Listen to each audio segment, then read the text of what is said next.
The easiest way for our kids to feel joy and happiness is for parents to model for them joy and happiness. We think, oh, well, no, I'm a victim to their behavior. Is it possible to have that joyful state while I'm cleaning up the mess? Your children have been watching you from birth to learn how to handle life. We're the adults. We have to be the adults. You can't fake it. You can't pretend. It has to really be there. Ladies and gentlemen, welcome to the Extraordinary Family Life Podcast. We're your hosts, Greg and Rachel Denning. Today, we're going to talk about being genuinely and truly happy and joyful and excited for life.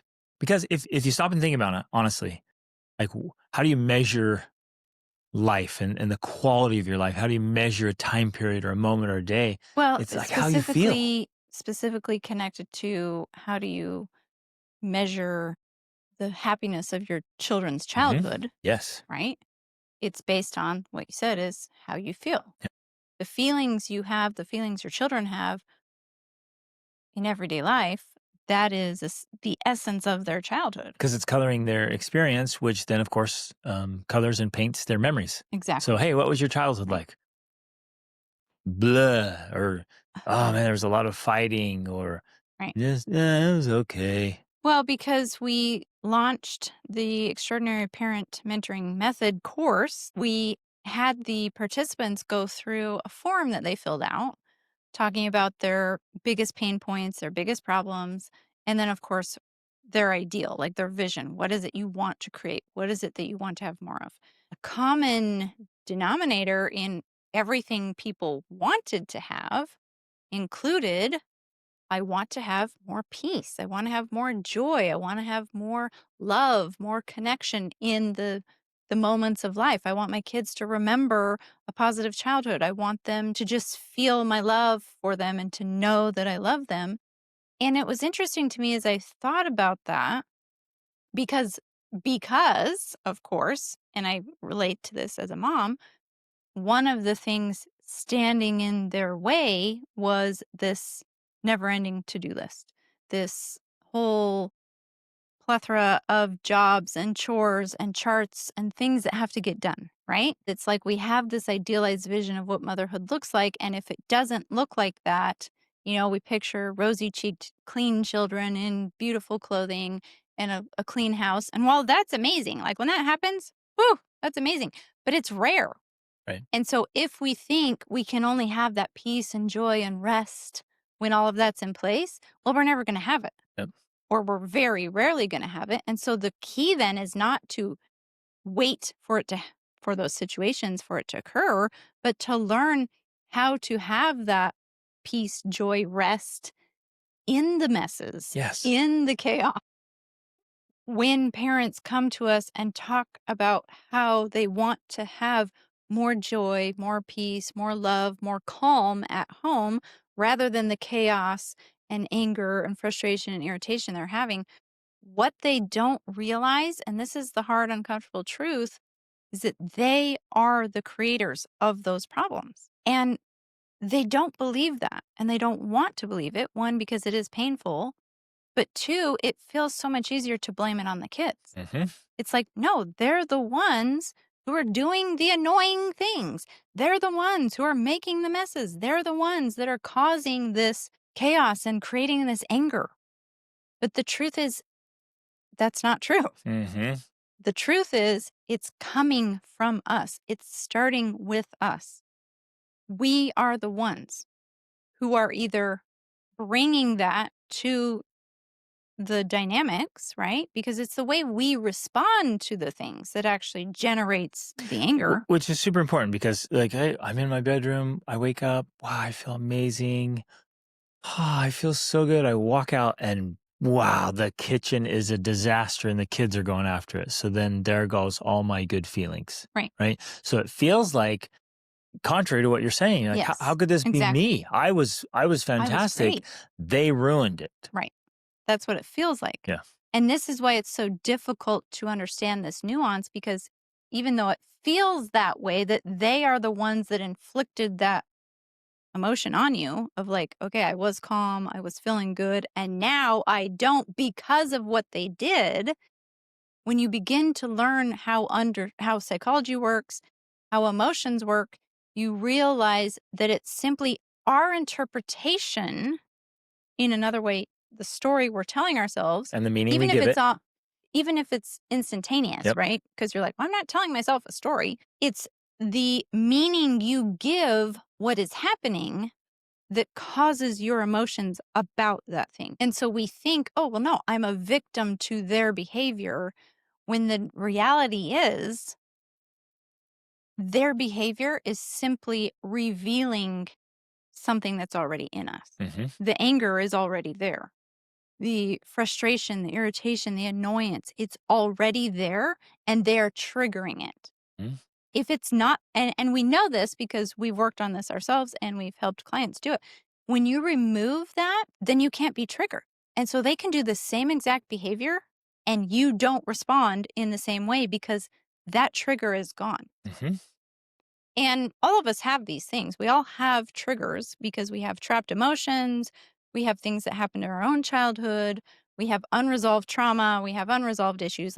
That's just the nature of being a human being. It's not like any of us have escaped from that. We haven't. We all have some of that. And so when we begin to realize that these feelings we're having because, quote unquote, what our kids are doing or the misbehavior actually has more to do with us than with them, we begin to realize that, oh, when I resolve these things, it's so easy to Mm-hmm. come with that positivity. It's so easy to bring that love to the family. It's so easy to bring that into my parenting. So everything these parents are talking about in this survey they're filling out of, like, I want to have more joy, I want to have more peace. Saying, yes, absolutely. But that doesn't come by changing the circumstances. It comes by changing yourself. You and I used to feel, and many people still do, it's like, well, okay, I hear you, and that's a nice idea, but you might, in your head right now, you might be thinking, I literally cannot be happy and joyful if my house is a mess or if my kids are fighting, right? And that's a perfect example of what you were talking about earlier, is like, that's the story we're telling ourselves. That's a Right. rule That's we've a story. created. And in our heads, we're like, but that's just the way it is. I literally cannot be joyful if there's clutter everywhere. And that's not true. In fact, there is research out there that shows, especially for women, but I think it's true for men, that a cluttered environment does lead to more Absolutely. stress. So that's true. So we're not trying to say like we're discounting all of that and it's all just inside, it's all in your head. But what we are trying to say Is that is it's all in your that head. no, I'm not actually. I'm not trying to say that. What I am trying to say is that part of it is in your head. Because if you fully believe I cannot be happy unless my entire house is perfectly clean, then you will spend a lot of your time being unhappy. Yes. Because especially when you have young children at home, it's unrealistic to have the house completely clean all the time. So you have to find the yin and yang balance of like, yeah, I prefer it when my house is clean, As do I. but I'm speaking in generalities. Right. But I'm saying we agree. Yeah. Because so that we're not misunderstood here, that we think, oh, we just allow the house to be messy and the kids to fight and whatever, and we're just going to be happy and peaceful about it. They can do whatever they want, and we're just going to be over in the corner being blissful. It's like, no, we want our house to be clean and Yeah. organized and neat, and we want Right. our kids to get along. But I guess sorry to interrupt you with your statement, but here's the crux of it that really hit me. Is it possible to have that joyful state while I'm cleaning up the mess? Well, and I think the point is too that it's actually easier for me, especially as a mom, to get people on board to help me clean the mess when I come from a place of peace and love and joy and happiness. Then it's easy, much easier to get the kids on board because they feel that from me. I'm demonstrating that it's actually a joyful process to clean up because that's part of the process. I had to learn this for myself. I realized, and a lot of moms will say in these survey responses, I just feel like I'm constantly nagging and getting after everyone to clean up and that they don't even want to do it. I had to realize for myself, they were learning that from me. 100%. I didn't want to do it. I felt it was a drudgery. I felt it was a chore, but someone had to do it. So it had to be me. I'm the victim here. I'm resentful about it. And when I learned to change my thinking about it and say, no, I want to clean up. I want to do the dishes. I want to do these things. If nothing else, because I want the outcomes, I'm going to do them by choice. I'm going to do them pleasantly. I'm going to do them with fun. That's how I was able to lead my children into, yeah, it's not bad to clean up. It's a good thing. It doesn't have to be drudgery. It can be fun. We have to lead the way for them. That's gigantic. It's huge. Because like, everyone's thinking, I would love for my kids to willingly help out Right. and joyfully do the things that need to be done.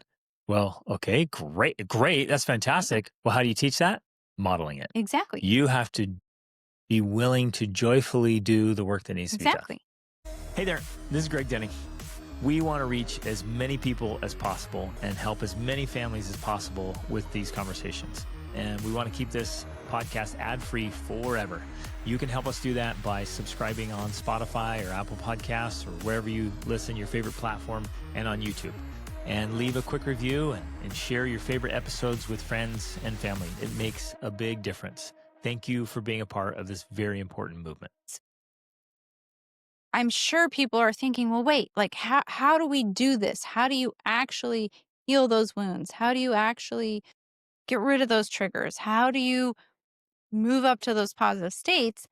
And that is something that is it has to be, I think, a practice that becomes a part of your life in order to see the biggest benefits from it, at least in my experience. It starts with this awareness of saying, well, okay, yeah, my life could be overall more happy if more of my moments were happier. I want that. How do I get it? And you even a minute ago talked about like, oh, you wake up in the morning and you feel a little blah or grumpy. That's where I start. If I wake up like that, and in some ways that's normal because for whatever reason, our body uses cortisol, which is the stress hormone, to help us wake up. So we often feel groggier and blah in the morning because of cortisol. In some ways, it's hormonal. It's not necessarily our life sucks. It's just cortisol. It's biochemistry. It's the biochemistry. So I take and this is part of our morning routines and something we've taught for years. I take intentional action every day to change that, to change the biochemistry so that I feel more positive emotion before I go into my day. Yep. Ideally, if I can, before I interact with my kids or you even sometimes, but that's not always possible. So, I obviously am proactive about that, but then I'm doing specific things that are changing my biochemistry so I have more positive emotion. In some ways, it's that simple. It is that simple. It's simply changing your biochemistry. If we could put it into terms of drugs, it's like, take this drug. Oh, you're feeling the cortisol? Take this drug. But we're saying, well, no, you can do this in natural ways to change the biochemistry. So almost immediately you can get, and in fact, the actual drug there is you're going to get some dopamine, you're going to get some serotonin, you're going to get some endorphins.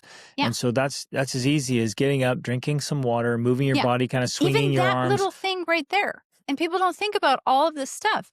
You have to be intentional and strategic. So we have these very clear things like drinking water every morning. And we tell our kids because dehydration contributes to more cortisol or, the negative emotions. So you can keep going. Sorry. But it's just like these simple things. And I can hear people's like, yeah, but I don't feel like doing that. I don't want to do that. Well, of course, like your body's just swimming in cortisol or whatever. And you're just like, I feel groggy. So it takes this tiny little bit of self-discipline. Just to say, well, no, I'm going to do it because I want to feel better. And you start with the easiest thing. I mean, at least to me, like drinking a glass of water is like an easy entry. And that automatically is going to help start changing your biochemistry 100%. Because you're rehydrating your body. And then while you're there, take a drink of water and then just take 5 really deep breaths. Do that 5 times already. You're changing. Better. And then if you can, step outside. Just get outside if there's some sunlight out there.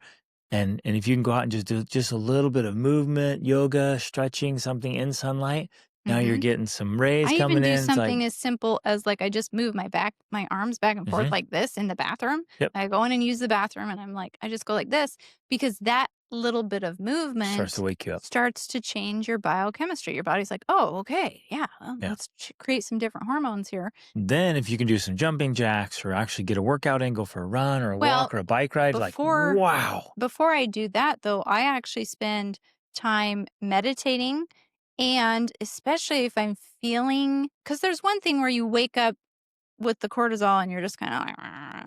But then sometimes I wake up feeling negative emotions. Maybe I'm feeling stressed or worried or overwhelmed or whatever. I actually take time to process that then before I go into the day. And is that for you, is that more of a feeling or thought patterns? I mean, they're so closely related. So when you They wake are up very feeling like that, are you noticing your brain worrying about things, stressing about things, or is that which one comes first? Or are they Well, just, it's difficult to say. It's like the chicken or the egg, yeah. right? And especially if I wake up, because oftentimes it could be directly connected to maybe what I was thinking about before I went to bed Hmm. or dreams I was having. Or sometimes, maybe, I don't know if this is just me thing. No, it's not. Maybe it's a woman thing. I feel like I sleep with part of my brain on. And so my brain's thinking about things while I'm sleeping. And so I wake up with, because as we talk about the body, the brain and body are a pharmacy. It's created all of these hormones Right. and emotions while I was asleep, so I can wake up with them, right? It's not like I'm waking up with a clean slate.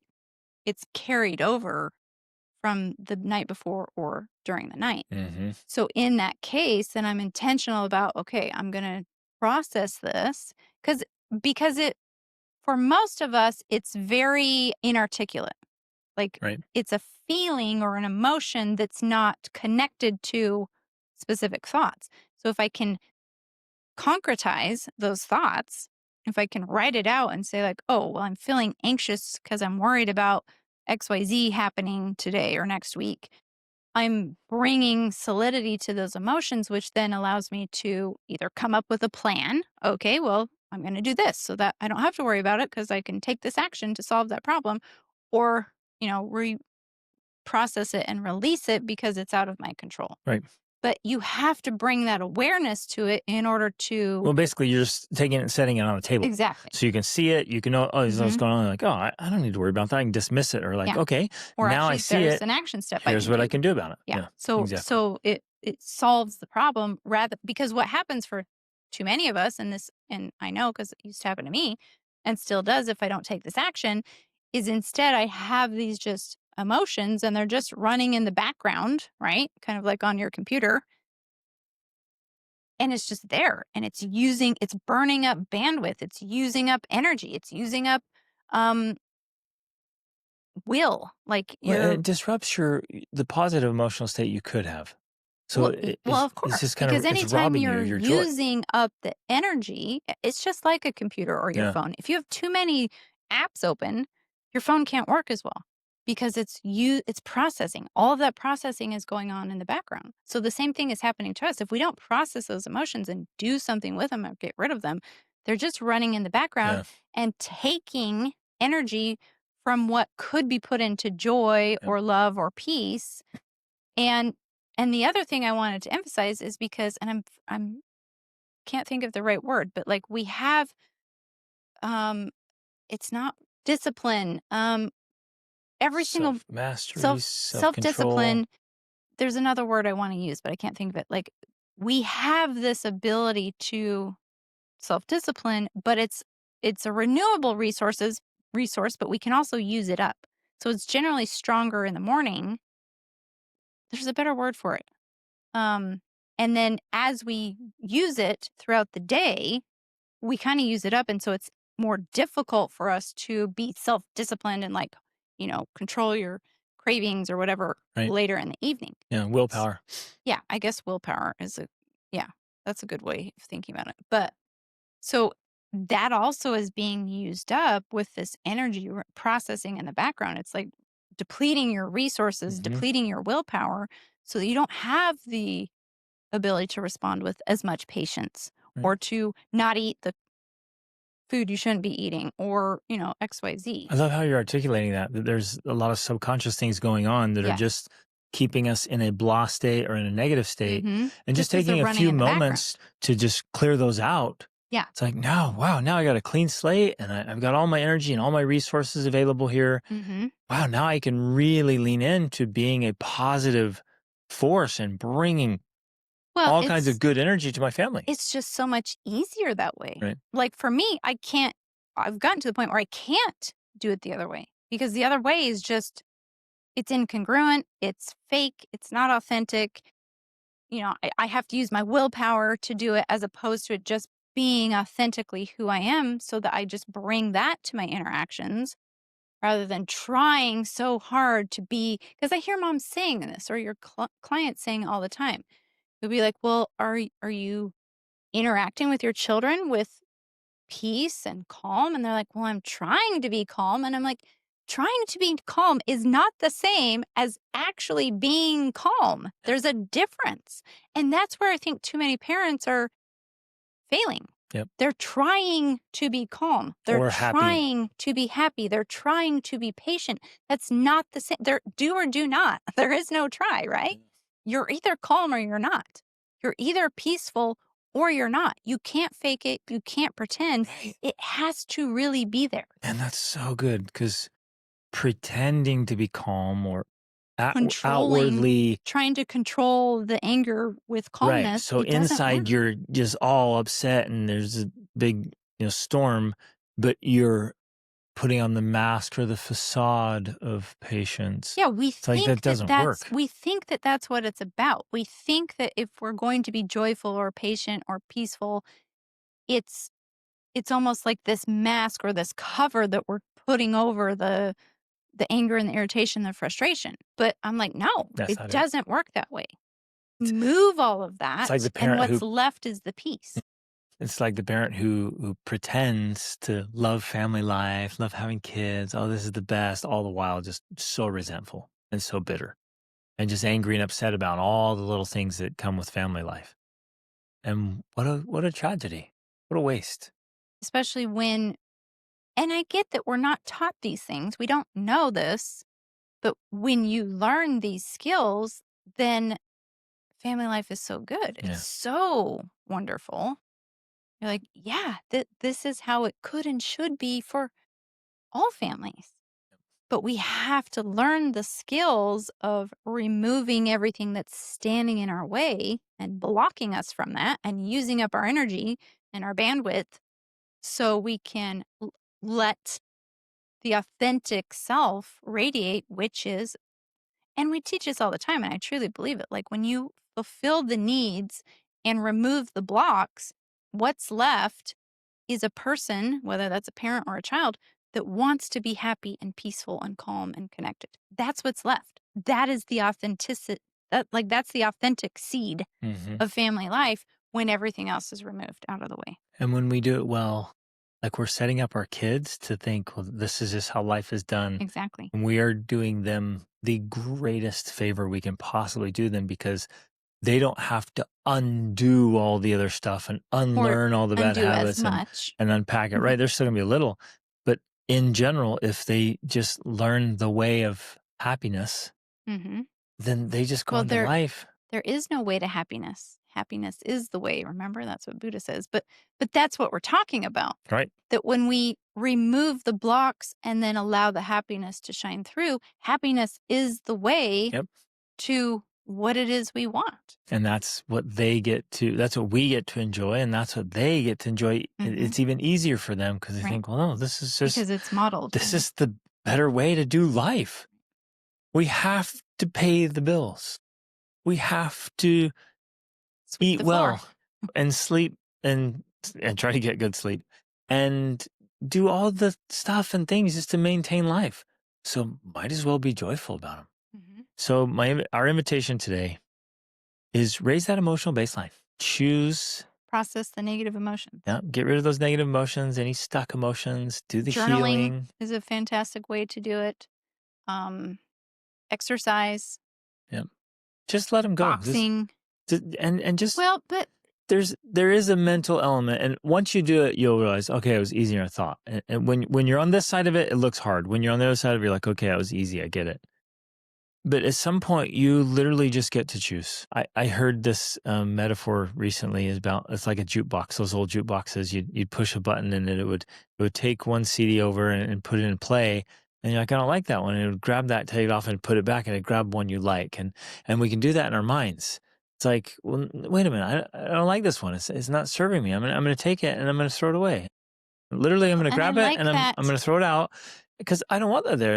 It's disrupting my moments because I'm holding on to this thing and I don't like that. So I'm gonna get rid of it and replace it with something I do like. Well, I do like that analogy and I want to expound on it because yeah, you've got this jukebox and sometimes that's what's happening. People are pushing the wrong buttons and they're Mhm. playing the song you don't want to play. But part of what I'm talking about here, because you're right, we have choice and we can choose. I want to play this song because I like it better. But I think when we're talking about this real healing and this real processing, you're essentially getting rid of that CD you don't Right. like. For good. You're taking it and throwing it out Yep. so that when someone pushes that button, you've replaced it with something else that you like. And so they no longer Yeah. play Well, that song that you hate. be the jukebox manager. Right. Take the key, open that sucker up, take that CD, and literally throw it in the trash. Break it, burn it, like destroy it. Take a skeet shooting, like get rid of that thing so it's no longer a part of your life. And maybe we're using words differently. You're just saying, oh, just choose to do that. Mhm. And I'm saying, well, because to me, choice is pushing which button. But it's almost like I want a different word. And I guess processing is the word. Mhm. I want a different word for, yeah, you choose to process. But to me, it's more than just choice. It's a practice that you have. Like, I guess for me, it's differentiated because it's not just, oh, choose, push button, done. It's a process of doing something. Mhm. The processing requires that you do something. You either journal about it and write about it. You talk to someone about it. You go kick a no, you punch a punching bag. Like you do something that's intentional about I've identified this emotion and I'm going to work through my feelings around it. I'm going to articulate it Until it's until removed. it's gone Yeah. in the garbage like that Yes. CD. Exactly. So to me, that's why I want to use a different word than choice because yeah, I make the choice to do that, but I also have to do the work to do it. Yep. Love it. It's not just a one-time choose done Sometimes, over. sometimes For there's me, it's not. there are people I've worked with clients when they understand the framework, they're like, wow, okay, I realize all along subconsciously I've held on to this, I've given this meaning, I've let that, be a part of my life, and today is the last time. And is I'm that done. for just out of curiosity, is that men and women or is that mostly just men? Both. Okay. When you understand what's happening and you understand the framework, you're like, oh, wait a minute, what is it that's disturbing my peace? What is it that's this limiting factor on my happiness and joy? And when you get down and identify it, you're like, oh, it's because of this is the story I've been telling myself or the meaning I've been giving it. The meaning behind cleaning up the house. Oh, great, I'm just a slave and a servant around here, and nobody cares or appreciates me, and I'm you know. ah, and you just tell a story. And it's like, wait a minute, is that true? Well, no, it's not true. So I'm going to stop today. I'm literally going to stop believing that. And when you stop believing that, you're like, oh, well, now I get to But have a completely different and experience. I get that, but I at least for me, I can make that decision, but then I have what I call memorized emotion Hmm. that still will come up when that situation comes up again. So I have to make a conscious choice in that scenario Hmm. to tell myself the new story. Right. Because it can still come up. Okay. Yeah. So I guess that's what I'm talking about because I don't feel like it's a one and done and I never feel that way again. I have to consciously be reminding myself of the new story I want to believe. Yep. Love it. Reach upward.